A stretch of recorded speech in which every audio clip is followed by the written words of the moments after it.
It's your boy. What is up, guys? Welcome to another video, and today we have some more Need for Speed Payback information. It seems like pretty much every other day we're hearing more stuff about Need for Speed Payback, and today we have the full map reveal. So I don't know how. I still actually don't know how, but some guys over on the Reddit have somehow managed to piece the world together, and this is the map for Need for Speed Payback. As well as that, the community manager for Need for Speed, Ben Walker, actually did say in the comment section of that Reddit post that this was an amazing find, which leads me to believe that this is going to be the finished map in Need for Speed Payback. So I'm going to go ahead and just talk about the map itself, give you guys some interesting facts which you may not have known beforehand, and we're just going to go ahead and talk a bit about this new map because it's absolutely huge. So the first thing that we should note is that this is going to be the biggest map in Need for Speed history. This was something that was actually said yesterday in one of the Under the Hood articles. It was mentioned that this is going to be the biggest. If you can see this side-by-side comparison with Ventura Bay, you can see that it's literally so much bigger. It looks like it's all bigger, more than double the size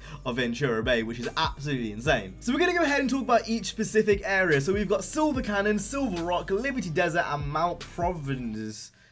Yes. So as we can see, we've got the desert area, which I imagine is going to be more off-roading. We've got, Silver Rock, which is kind of the city area, really nice and condensed. But also, from what we've seen from the trailers, it also looks like layered, and it's not just one level, it's all pretty layered. But again, we'll talk about that in a minute. We've got Silver Canyon and then Mount Providence. Both look like canyon areas, which is really cool to see that we've got more than just one canyon area to mess around in. So we're going to leave the best for last. We're going to talk about the city areas first. I want to go ahead and talk about the desert for the first, because that's kind of the least interesting for me. Now, there's still some pretty cool things here. So as we can see on the map, we can look and we can see an airfield, a solar project area. I actually googled this and this is what came up. So we're going to see solar things. And we've also got Las Almas Church, which also basically just looks like more desert pretty much. Now, if you're asking me, the coolest area out of kind of Liberty Desert, I guess you could say, is Airfield 73. We've seen a bit of gameplay, from airfields in the past with Need for Speed through previous gameplays, and this area just looks really, really cool. We actually saw it yesterday, I believe, in one of the gameplay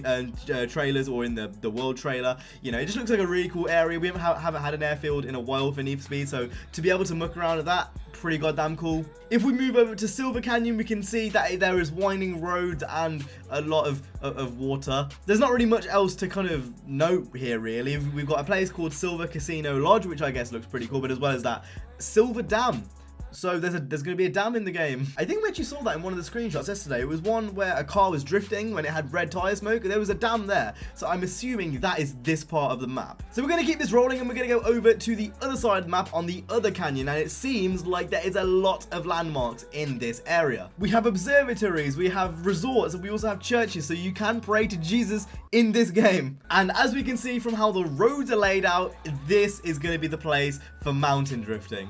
To me at least, as I'm looking through this map right now, it looks like the winding roads. It looks like there's going to be elevation through these areas, and that mix kind of with how the roads wind and how, everything kind of fits in, seems to me like this is going to be the #1 place for drifting in Need for Speed Payback. Honestly, one of the most exciting things for this game is the mountain areas for me. I want to race around there. It's been a while since we've had, something where we can fall off the canyons and where we can, really make the most of the map. And I think this is one of the coolest things on the map. So that's pretty much it for the mountain areas on the map. Now we're going to go ahead and talk about the city area, which hands down for me is my kind of most excited place to go and drive in this game. Obviously the last game was all city based, but just seeing how layered this is in Need for Speed Payback, the mountains are really, really cool, don't get me wrong, but I think the city just edges it in terms of excitement to drive in that certain place. So let's go ahead and zoom in on this picture. As we can see, we've got, all types of little landmarks here and there. We've got water in the middle, which is wet.